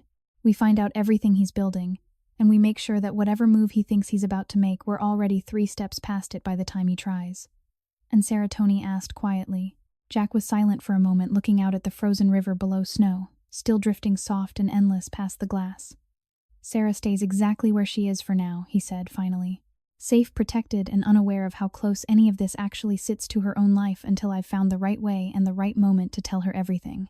She's already survived one man who lied to her about who he was for an entire year." His voice caught briefly on something old and unhealed. "I won't be the second." Tony said nothing, only nodded once and reached for his coat. Outside, the city moved on around them, indifferent and glittering, while 3 miles away in a small apartment above a shuttered laundromat, a woman who believed herself simply quietly unlucky slept through another night, unaware that 2 powerful men, one who loved her without yet telling her so, and one who had learned finally to protect her without needing to be asked, stood now together between her and a danger she could not see coming. Diane Mitchell had never been an unkind woman, only a tired one worn down over the years by a life that had given her very little room for anything but survival. And it was this tiredness more than any real cruelty that made her show up, unannounced at her daughter's apartment on a Saturday afternoon with a folder of wedding venue brochures tucked under one arm. "I ran into Carol Anderson at the market," Diane said, letting herself in with the spare key Sarah had given her years ago and had long since regretted, and she mentioned her nephew works events at the Drake now. Gorgeous ballroom, apparently. "I thought, well, if things are moving forward with Richard, it wouldn't hurt to start looking." Sarah, standing at the small kitchenette with a cup of tea going cold in her hands, felt something in her chest tighten the way it always did when her mother arrived carrying plans for a life Sarah had never actually agreed to want. "Mom, I haven't said yes to anything. I've had dinner with the man twice. Twice is more than most women my age needed, Diane said, setting the folder on the small kitchen table, with the particular briskness of a woman who had decided long ago that hope required a certain amount of forward motion whether or not the facts had caught up yet. Sarah, honey, I'm not blind. I know things have been hard for you since Ethan left. I know you've been carrying more than you've told me, and don't think I haven't noticed you're not eating the way you used to, or that you flinch every time that phone rings. Her voice softened, though it did not entirely lose its urgency. Richard Kane is kind to you. He's stable. He comes from a good family, real money, the kind that doesn't disappear overnight the way some people do. She reached across the table and took Sarah's hand. I buried your father with more debt than either of us knew what to do with, baby. I have spent 30 years learning exactly what it costs a woman to love the wrong kind of man. I am not going to sit quietly and watch you learn that lesson twice. Sarah pulled her hand back gently, not in anger but in the particular weariness of a daughter who had heard some version of this speech more times than she could count. I'm not in love with Richard Kane, Mom. Love comes, Diane said. Security doesn't, not for people like us. Not unless you make room for it. What Sarah did not say, could not yet bring herself to say, was that somewhere over the past several weeks, in the cramped, poorly heated break room of the cleaning crew offices, she had found herself thinking more often than she wanted to admit about a soft-spoken new manager named Jack Colton, a man who watched her with a careful, searching attentiveness she could not entirely explain, who had twice now quietly extended her shift schedule to give her lighter duties, without ever asking why she needed them, who spoke to her the way a person speaks to someone they are trying very hard not to frighten away. She had told herself more than once that it meant nothing. He was her supervisor. She was pregnant, indebted, exhausted, hardly in any position to entertain feelings for anyone, least of all a man whose life clearly bore no resemblance to her own circumstances, whatever gentleness he showed her. And yet, Richard Kane, for his part, had made himself difficult to refuse in the particular practiced way of a man who understood that generosity deployed correctly could function as a kind of leash. He arrived at the apartment 2 evenings later, bearing a bouquet far too extravagant for the modest kitchen table he set it on, and a small velvet box that he did not open but simply placed beside the flowers, letting its shape speak for itself. I know it soon, he said, settling into the chair across from her with the easy confidence of a man unaccustomed to being told no. But I've never been someone who believes in wasting time once I know what I want, Sarah. And I want you. I want to take care of you. I want to take care of whatever's coming. His eyes flicked briefly, deliberately, to the slight curve she had not yet openly acknowledged to anyone. And Sarah felt something cold move through her at the realization that he knew, that he had known for some time, and had said nothing until it served him to say it now. How long have you known? She asked quietly. Long enough to know it doesn't change how I feel, Kane said smoothly. A child needs a father, Sarah. I'd be proud to be that man.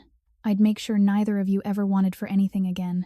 He reached across the table, resting his hand over hers with a gentleness that did not entirely erase the calculation beneath it.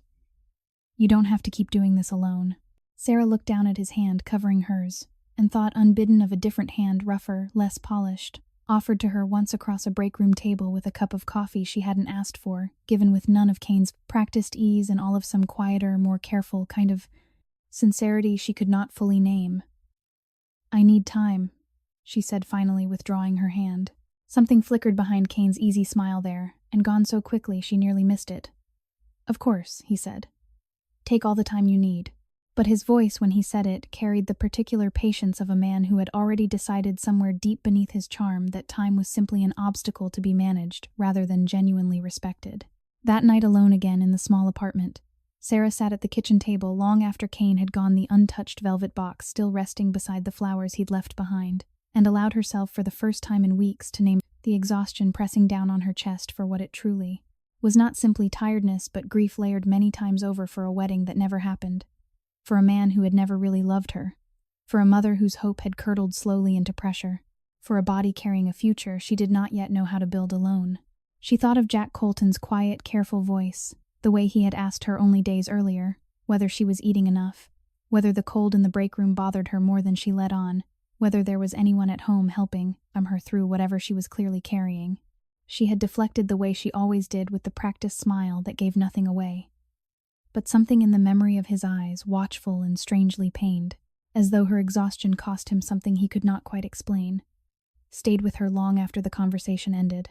She did not know that the man asking those quiet questions in a cramped office above the break room was worth more money than her entire family had earned across 3 generations combined. She did not know that he had spent the past several weeks quietly untangling threads of a conspiracy that reached back 25 years into a grief he had never spoken aloud to anyone but his oldest friend.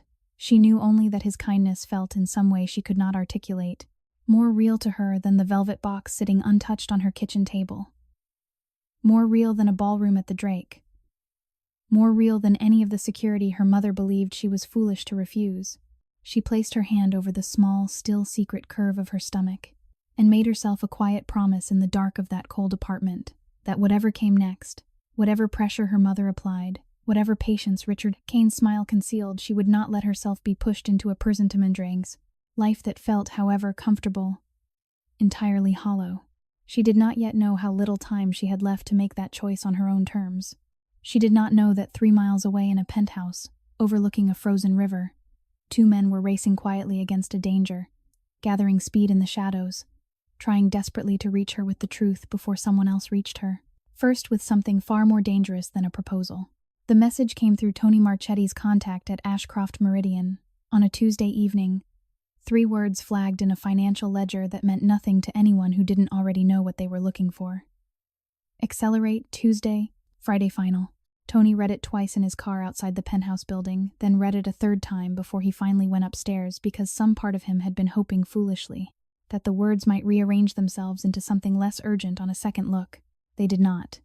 He's moving the timeline up, Tony told Jack, laying his laptop open on the desk between them. Whatever Kane's building next, he's not waiting for the right moment anymore. He's forcing one. He turned the screen toward his friend. And there's this. The screen showed a single search result scraped from a wedding registry site, Richard Kane and Sarah Mitchell. A save-the-date notice venue listed as the Drake Hotel ballroom date set for that coming Friday, barely 5 days away. Jack went very still. She hasn't said yes to him. Doesn't look like that matters to Kane, Tony said grimly. My guess is he's decided he's run out of patience waiting for her to come around on her own, and he's not planning to give her much room to say no once the invitations are already printed, and her mother's already told half the neighborhood. He paused, choosing his next words carefully. Jack, I don't think the wedding is really about her. I think Kane's using it as cover. A gathering security relaxed, cameras everywhere for a happy occasion. Instead of a business event, the kind of place where whatever he's planning against you could happen and look to everyone watching like an unrelated tragedy. Jack's jaw tightened. He's going to use her wedding day as the stage. That's my read, Tony said. And there's something else. He hesitated, which was unusual enough for him that Jack looked up sharply. Her phone's gone dark, not turned off, disabled. Somebody cloned the SIM 2 days ago and routed her calls and texts through a relay before killing the line entirely last night. If you tried to reach her right now, Jack, it wouldn't even ring. For a long moment, Jack said nothing, staring at the dead screen of the phone number. Tony had pulled up a number he had never once dialed himself. Had never let himself dial because dialing it as Jack Sullivan rather than Jack Colton would have meant admitting things he had not yet found the courage to say. He's cutting her off, Jack said quietly. Isolating her before Friday, so there's no one to pull her out of it once her mother and everyone else close the circle around her. That's exactly what it looks like, Tony agreed. At the airport offices the following morning, Sarah noticed the change in her phone almost immediately. The way texts from coworkers stopped arriving, the way calls from her mother, when they came, it all sounded strange and distant, cutting in and out as though routed through some faulty connection. She assumed, exhausted as she was, that it was simply another small failure in a life that had accumulated so many lately she'd stopped being surprised by new ones. She did not see Jack Colton that day. His office above the break room sat empty, a note taped to the door, explaining only that he had been called away on urgent business and would return by week's end. She told herself the small, sinking disappointment she felt reading it meant nothing important. That evening, Diane Mitchell arrived at the apartment with 2 other women from the neighborhood in tow garment bags draped over their arms, cheerful and businesslike, in a way that left no room for Sarah to interject. We found the dress, Diane announced, already unzipping the bag to reveal a cascade of ivory silk. Carol's niece works at the bridal shop on Devon, got us a fitting on short notice. Richard's mother wants photos by Wednesday for the society page, so we don't have much time. Mom. Sarah's voice came out sharper than she intended. I told you I haven't said yes. Diane's smile faltered only briefly before recovering. Honey, Richard came by again last night while you were at work. He said the two of you talked that you were just nervous the way any woman would be. He's already spoken to the venue. She reached for Sarah's hands, her grip firm, almost desperate beneath its warmth. Sarah, I know this feels fast. But I have watched you struggle alone for months now, and I cannot do it anymore. Do you understand me? I cannot watch my daughter carry a baby through a Chicago winter with no one to help her, and a stack of bills she can't pay. Richard can fix all of it. Tomorrow. Not eventually. Tomorrow. Sarah stared at her mother, something cold moving through her chest at the realization that Richard Kane had, somewhere in the space of a single visit she hadn't been present for, quietly rewritten the story of her own consent into something that sounded to everyone around her like agreement. I never told him yes, Sarah said again, more quietly now, because some old, exhausted part of her had already begun to wonder whether it would matter. He's a good man, Sarah said, one of the other women gently folding the dress back into its bag, with the practiced efficiency of someone accustomed to managing brides too overwhelmed to manage themselves. Sometimes the ones who love us the most know better than we do in the moment what we actually need. Sarah said nothing further. She sat very still at her own kitchen table, while three women who loved her in their own limited and exhausted ways arranged the details of a wedding she had not agreed to, and felt the walls of her life closing in with a quiet, suffocating finality she did not yet have the strength to fight. Richard Kane, for his part, arrived the following afternoon, not with flowers this time, but with an easy, satisfied calm that unsettled Sarah more than any previous visit had. He sat across from her at the same kitchen table, unbothered by her silence, and spoke as though the matter had already been fully and mutually decided. Friday, he said. The Drake. I've taken care of everything, so you don't have to worry about a thing. He reached into his coat and produced with a flourish that felt to Sarah less like romance than performance a small brochure for a private maternity clinic on the North Shore, glossy and expensive. I've also arranged for you to see a specialist there. Best obstetric care in the city. No more of those cramped little offices above the nail salon. Sarah felt something cold settle in her stomach at how much he knew how thoroughly he had mapped the private, humiliating details of her life without her ever having told him directly. How do you know about that clinic? She asked carefully. Kane smiled unbothered. I make it my business to know how to take care of the people I care about, he said smoothly. That's all this is, Sarah. Taking care of you. He reached for her hand across the table, and this time when she tried to pull away, his grip tightened just slightly, just enough to make clear that the gentleness beneath his charm had a limit she had not yet been permitted to see. Friday, he said again. Quieter now, and something in his tone made the hair on the back of Sarah's neck rise. It's already decided, sweetheart. Try to enjoy it. He left shortly after, and Sarah sat alone in the fading afternoon light.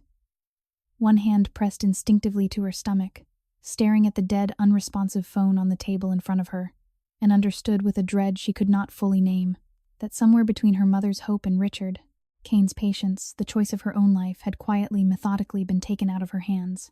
3 miles away in a penthouse overlooking a frozen river, Jack Sullivan stood once more at his window, watching the same gray winter light fade over a city he had built his entire life to conquer, and felt for the first time in 25 years that all the money and power in the world might tend not be enough to reach the one person he could not afford to lose before Friday arrived. The ballroom at the Drake had been transformed by Friday evening into something that looked to every guest filing through its doors like the beginning of a fairy tale, white orchids cascading from silver stands, candlelight flickering against gilded columns, a string quartet playing softly near the way. Far wall. Sarah Mitchell stood in a small anteroom just off the main hall, dressed in the ivory silk gown her mother had chosen for her, staring at her own reflection in a gold-framed mirror, as though the woman looking back at her belonged to someone else's life entirely. You look beautiful, Diane said, adjusting a single loose curl at her daughter's temple, her eyes bright with a hope so fierce it bordered on desperation. Everything is going to be all right now, Sarah. I promise you. Sarah said nothing. She had said nothing, in fact, for most of the past 2 days, moving through fittings and rehearsals, and her mother's relentless, well-meaning momentum, like a woman underwater watching her own hands sign forms and nod at florists, from a great and separate distance. Somewhere beneath the numbness, a single thought had lodged itself and would not leave her alone. This isn't a choice I ever actually made. Through the thin wall separating the anteroom from the ballroom, she could hear the murmur of gathering guests, the clink of champagne glasses, and beneath it all faint and distorted a voice she did not immediately recognize speaking with unusual urgency near the entrance. Then the doors of the ballroom opened, and everything in the room went suddenly completely still. Jack Sullivan walked in wearing a dark, perfectly tailored suit, Nothing at all like the borrowed overcoat and cracked boots Sarah had first known him in, nothing like the simple gray button-down of Jack Colton either. Beside him walked Tony Marchetti, and behind them both, moving with quiet, deliberate authority, 4 federal agents in plain dark coats, one of them already speaking into a radio clipped at his shoulder. A ripple of confused murmurs spread through the assembled guests. Near the front of the room, Richard Kane turned from the altar, his easy practice smile faltering for the first time Sarah had ever seen. "Jack Sullivan," Kane said, recovering quickly, though something tight had entered his voice. "This is a private event. I don't recall you being on the guest list." "No, Jack," agreed, his voice carrying clearly across the sudden hush of the ballroom. "I imagine you didn't plan on me being here at all." Sarah stood frozen in the doorway of the anteroom, staring at the man before her, pieces of 2 separate realities colliding violently inside her chest. The soft-spoken new manager who had asked so carefully whether she was eating enough. The stranger she had once dragged across a shaking airplane floor, praying he would not stop breathing beneath her hands. Jack Colton and Jack Sullivan, she understood in a single vertiginous instant, had never been 2 different men at all. She started and could not finish the sentence. "Jack Sullivan," he said, quietly turning to look at her directly for the first time since entering the room, his voice gentling in a way that made the entire ballroom feel for one suspended moment, as though it contained only the 2 of them, chairman of Sullivan Logistics, and the man whose life you saved on an airplane you never should have been on. His voice caught briefly. "I should have told you the truth weeks ago. I was afraid of exactly this moment, of what it would mean to you, finding out this way." Diane Mitchell's hand flew to her mouth. Somewhere near the back of the ballroom, one of Sarah's co-workers gasped audibly. "This is absurd," Kane said, stepping forward, though his voice had begun to sharpen with something closer to panic than authority. "Whatever fantasy you're constructing here, Sullivan, it doesn't change the fact that you're disrupting my wedding." "It's not your wedding," Jack said evenly.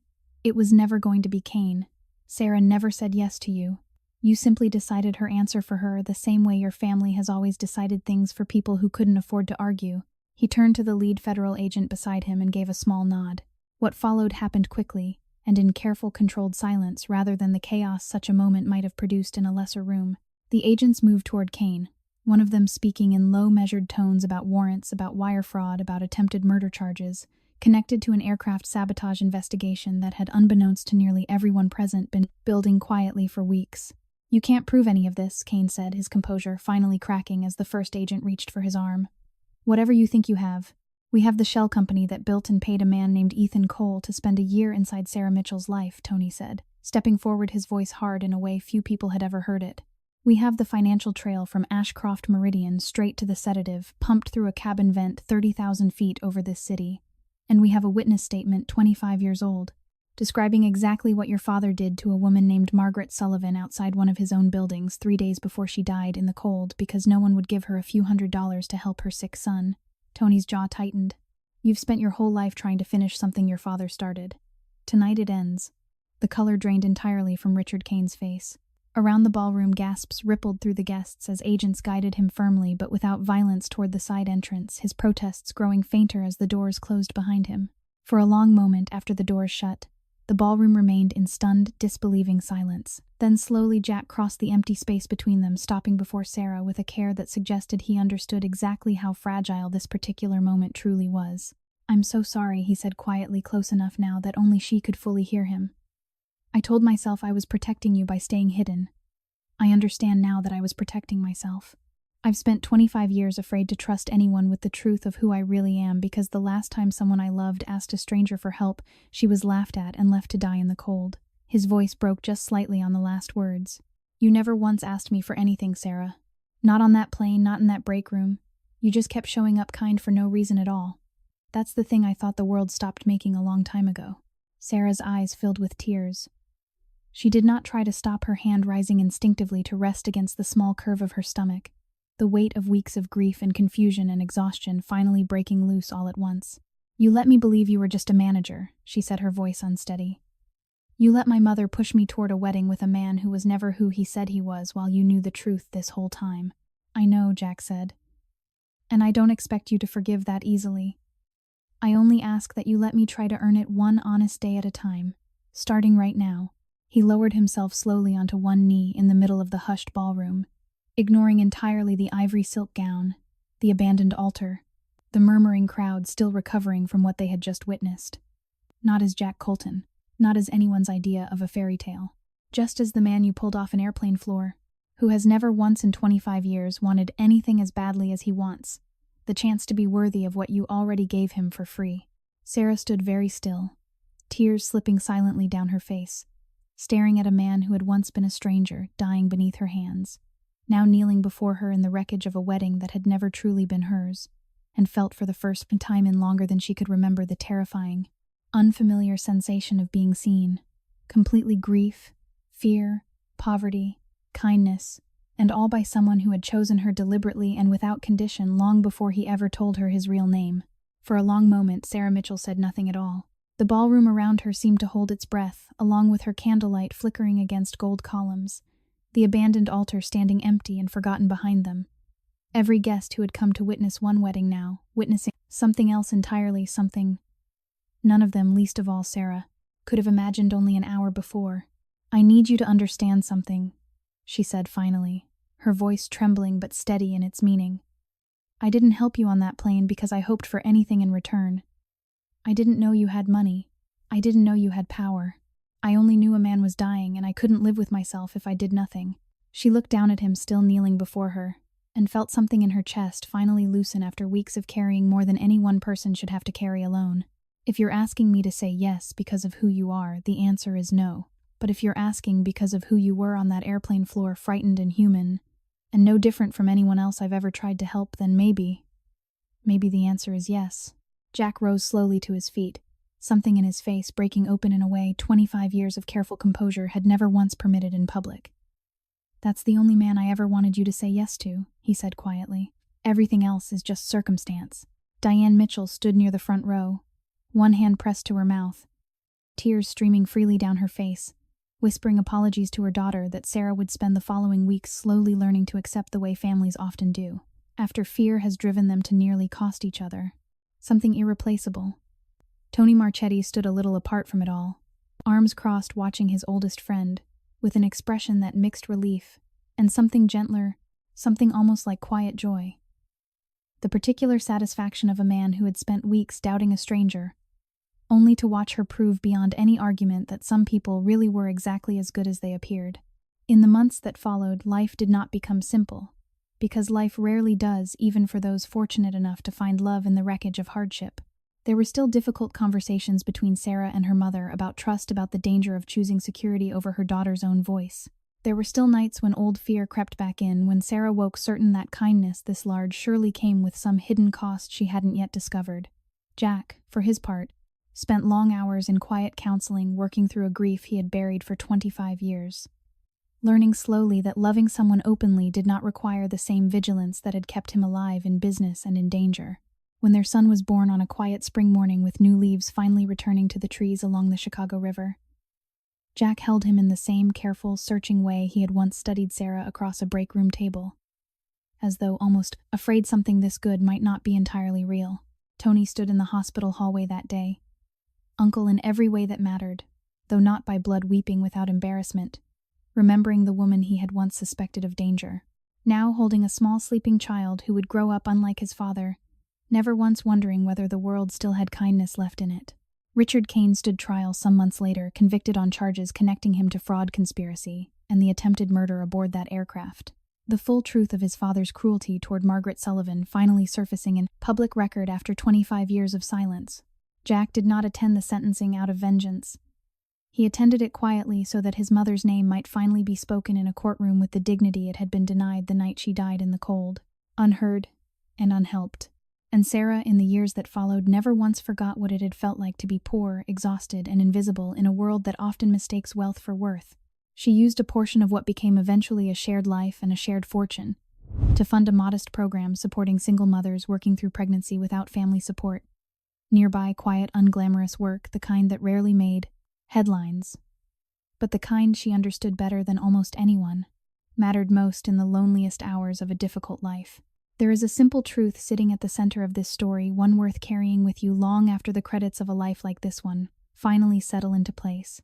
Kindness offered without expectation of reward rarely disappears without consequence, even when it feels in the moment like it changes nothing at all. Sarah Mitchell gave a stranger her attention, her care, and eventually her courage, not because she calculated any benefit to herself, but because some deep and unshakable part of her refused to walk past another human being in need. She could not have known that the man she saved carried a fortune, a title, an entire empire behind his tired eyes. She only knew that he was suffering, and that she had the power in that single moment to help. Jack Sullivan's story reminds us of something equally important, that wealth and power, however vast, cannot heal a wound buried in silence. For 25 years he built higher walls, larger buildings, and colder distances between himself and anyone who might disappoint him the way the world had disappointed his mother. It was not his money that finally healed him. It was being seen, cared for, and chosen by someone who never once knew what he was worth in dollars. Only what he was worth as a human being lying frightened on a cabin floor. And Tony Marchetti's journey teaches us something quieter but no less vital. That suspicion, however understandable, however protective in its intention, can sometimes blind us to the very goodness standing right in front of us. It takes humility to admit we were wrong about someone, and greater strength still to change our hearts once the truth becomes undeniable. Tony's willingness to watch, to learn, and ultimately to stand beside Sarah rather than against her reminds us that loyalty is not simply about guarding the people we love from danger, but about being willing to guard our own judgment against the temptation of unfair assumption. Perhaps the greatest lesson this story leaves behind is this: we rarely know in the smallest moments of our lives just how much weight a single act of compassion can carry. A cup of coffee refilled without being asked, a few dollars pressed into the hand of a stranger in the cold, a choice to kneel beside someone dying rather than walk past them in fear. These moments may seem at the time like nothing more than ordinary decency, but sometimes quietly and without warning, they become the very foundation upon which an entire new life is built, not just for the person receiving that kindness, but for the one brave enough to offer it. Now it's your turn. Think back on your own life for a moment. Has there ever been a time when a small act of kindness given without any expectation of reward ended up changing your life or someone else's in a way you never could have predicted? Or perhaps there was a moment when you, like Tony had, to learn to set aside suspicion and open your heart to someone you had misjudged. Whatever lesson this story has left with you, we would love to hear it. Please, share your thoughts in the comments right below this video, and let us know what part of this journey touched you the most. If this story moved you, please take a moment to like this video, share it with someone who might need to hear its message today, leave a comment telling us your thoughts, and subscribe so you never miss the next story we bring to life. Thank you so much for watching all the way to the end. And we truly hope this story reminded you that kindness, no matter how small it seems, is never wasted. See you again in the next video.